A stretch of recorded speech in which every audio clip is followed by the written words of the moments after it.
Hi guys, welcome to another video from Overbite Gaming, and today we're going to be taking a look at Baldur's Gate 3. So I have had this for quite some time now, having had my sugar daddy Bungle purchase it for me back in early access, so I think over a year I've had it. During that time I never really played it that much. I just put like a couple hours into it and then did something else and got caught up with other things. But it fully released this month, so I went back and decided to give it a good old damn play, and I am so glad it did. I did, in fact. It is a superlative game. There's a few bits that are wrong with it, but overall it's damn near a masterpiece, and it's certainly my favourite RPG since The Witcher 3. So we're talking that level of quality. It's so good, in fact, that a lot of the PC gaming industry are pooping themselves on having to actually compete with the damn thing. So make of that what you will. So the setup of the game is you are captured by mind flayers and impregnated with their lava, shortly after which the Nautiloid, which is their kind of spaceship, gets attacked and crashes. And then it starts your adventure where you're trying to get the lava out of your head until it turns you into a mind flayer in the most icky way humanly possible. Along the way you meet other people that have similarly been infected, and you're all sort of banded together with this need to remove these larvae and a psychic connection. I won't talk about the plot too much because the story is legitimately one of the best things about this game. It's really well written. Hollywood could definitely take notes. And all the voice acting is superb. Normally when you're in an RPG and they're whining along, you just read the subtitles and skip to the next line. In this, I don't do that. I listen to the performance. It's really good. All of your sort of party members are interesting characters, and you find out a lot more about them. When they start off, you can just okay, this is the posh thief, this is the prickly barbarian lady. You know, you sort of pigeonhole them, but as you get to know them more, they really open up and you find out a lot more about them, and some of the best content is centered around the relationships with these party members. Graphically, it looks very nice indeed. I've seen probably better, but not many. Some of the animation on the lips while they're talking isn't 100% there, but it's good enough, and the rest of the game is so good, it really makes no difference to me. You play as a custom character, or you can pick one of several archetypes. They're basically who would be your party members during the game, so you don't need to worry about sort of having to instigate more background, I guess, for the developers.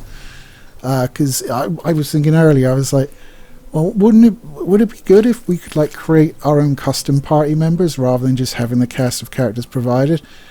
But then you'd miss out on all of the good character work that Larian have done. So I'm kind of like, well, I'd like the flexibility to do that. I don't think it would work as well. So I'm pretty pleased that they did it the way they did. The one area that I find particularly a bit strange is in character creation. You don't get to mess with the faces too much. You basically have 6 presets, or up to 6. I think there's less in some character types, and you can basically pick one of those and rock with that. You can like add makeup and scars and face paint and change the hair and all of that, but I mean, when you have 6 face types and 6 genitalia options, you know, why would you have like as many, you know, vulva options as you do face options? I don't know. There is adult content in the game. If you take off your character's clothes, they are naked in all their glory. Let's put it that way. So bear that in mind if you're letting kids play it, or if you yourself are playing it when there are children around. There is full frontal nudity in it. As I say, there are romances. There are a lot of options for romances as well, but I won't go into that because obviously that's obviously part of the the overarching story going on, so we don't want to do that. It does adapt, I think it's 5th edition D&D. I was always an advanced Dungeons and Dragons kind of guy. It was sort of like, I think it was like 3.5 or 4 where it started to become more of a board game, sort of like a tabletop war game, rather than sort of like the DM describes your surroundings and you go from there and through discussion and talking about what's possible and sort of like, well, I could do this, and the DM be like, well, you can't do that because of this, and then you're like, but I could, and you sort of peg it all out like that, and I never found that to be a problem. But I guess, you know, selling dungeon tiles and minis makes more money, so let's have a tabletop war game, I guess. And if you like that, that's fine, but I myself preferred the earlier versions, even if they were a lot harder. I mean, like level 1 mage, you get like 12 hit points. It's like, Jesus Christ. I was used to rolling level 1 mages with like 1d4 hit points. You got a 1 tough. If you knocked your knee, you could die. Anyway, back to this game. So it's played from an isometric view. The camera is quite well done, and you can sweep it around, zoom it in, and you have like, you're wandering about, and then it goes in a turn-based when you enter combat. You can actually put it in the turn-based anyway, so say like some of your party get into combat and the others don't, then you can switch them to turn-based to get them in as well.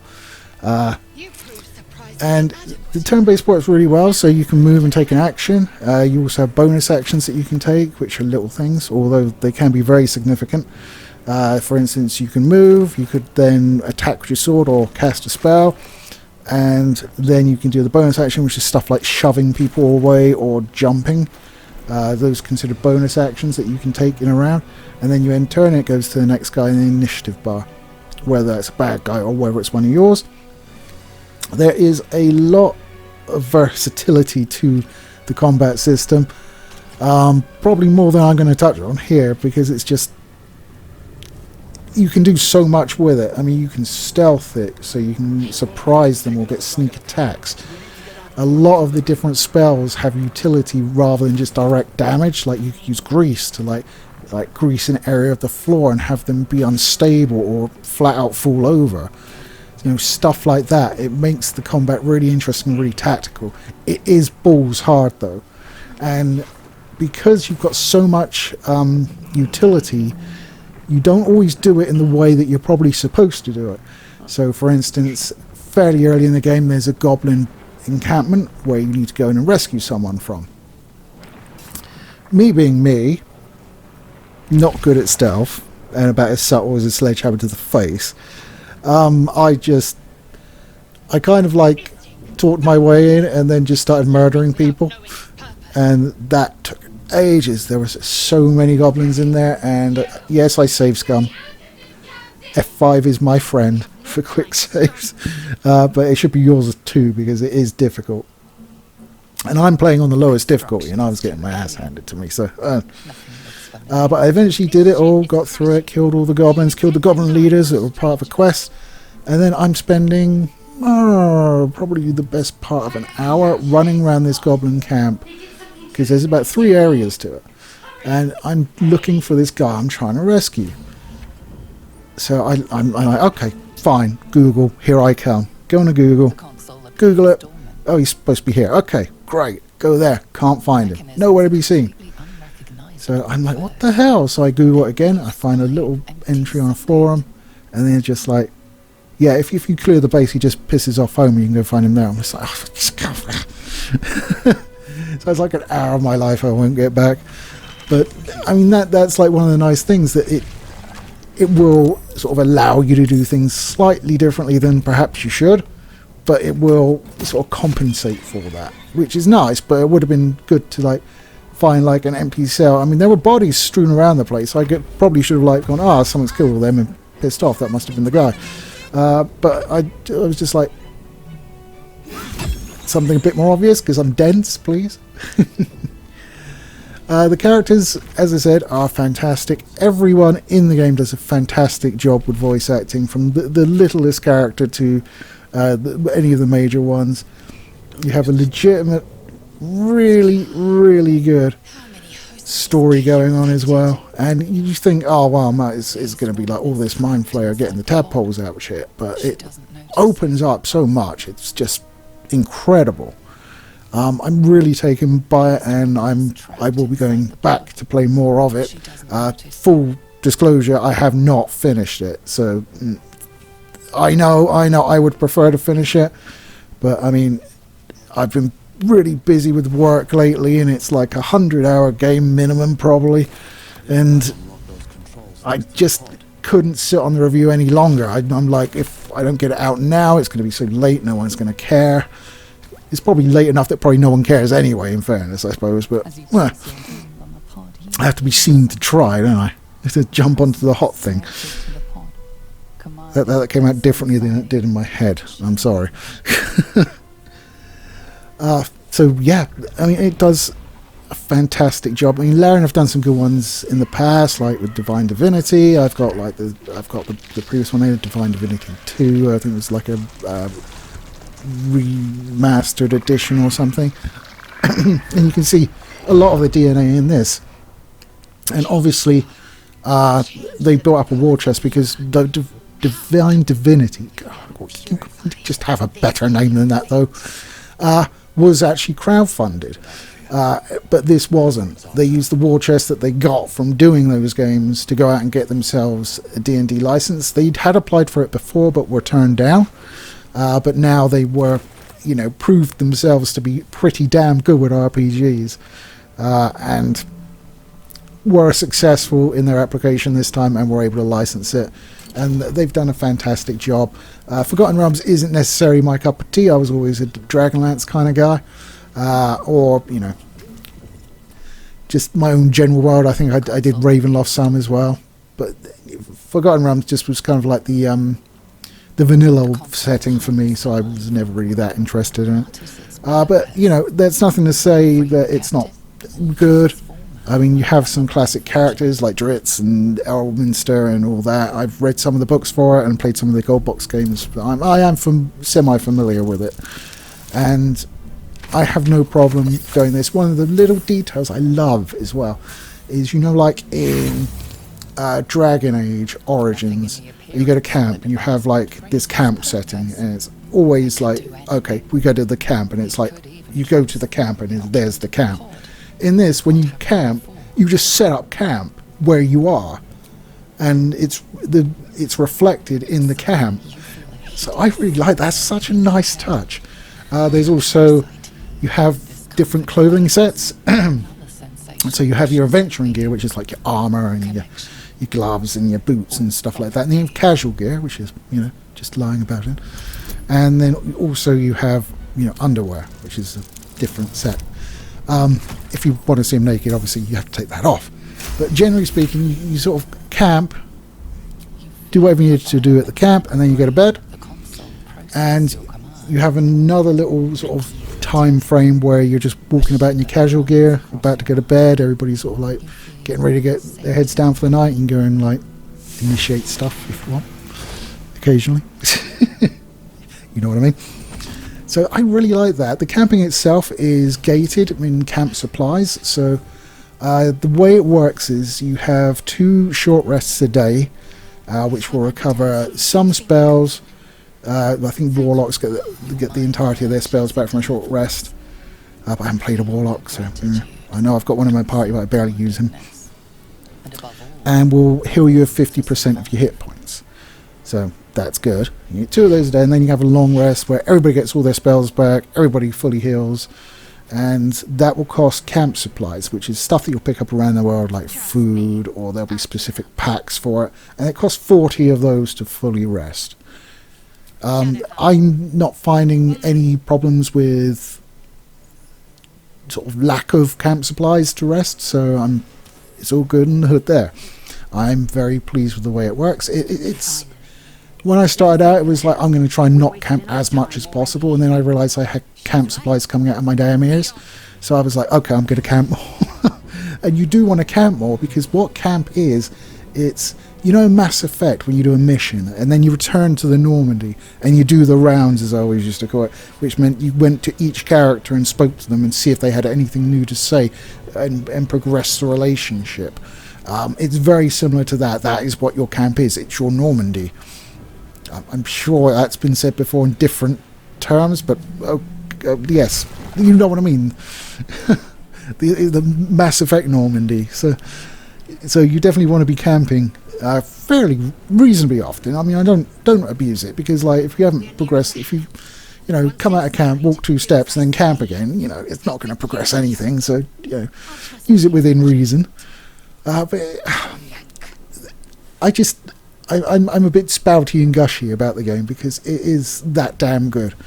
I've played a number of games similar to it. I've played like I don't think I've played the original Baldur's Gate, but I did play Baldur's Gate 2: Shadows of Arm, and that was prohibitively difficult as well. I wouldn't say it's. I think it was a bit more difficult than Baldur's Gate 3, but Baldur's Gate 3 is so well done. I don't care about the difficulty. I'm just throwing myself at it. It's like those match 3 games on your phone where you're just like, well, the next one might go better, and I might get all those specials that clear large swaths of the board. But it didn't. But I'll try again. I might get it this time, and eventually you do. And it's kind of the same for me. Although I prefer turn-based stuff. There's just so much to consider in this. I really find myself odds, because I was attacking, I don't remember what they were, attacking some bad guys, but it was on like a gantry, like quite high up, and he managed to knock my main character off, and I fell to my death. Now, that's not necessarily a terrible thing, because you do have Revivify. I probably said that completely incorrectly. Scrolls and spells where you can basically bring your character back to life with 1 hit point and heal them back up, which is fine. And because mine got basically shoved down a chasm, it basically has a spirit shadow, which is this little glowy blue thing which you can use to revivify or whatever your character from there.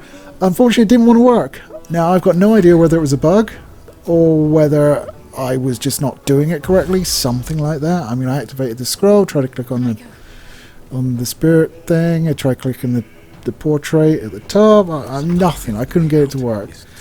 So I had to basically quit out, reload the save point, which wasn't too far before, but it was before the fight, so I did the fight again, which is another reason to save scum. And then be very careful I didn't get close to the edge of the gantry. In fact, I was able to shove one of the guys and push him off the gantry. So I suppose it's all swings and roundabouts, but I wasn't even thinking about that. And they were casting like enlarge on people, so I was like, okay, I'll shove you. Oh, I can't shove you, you're too big now.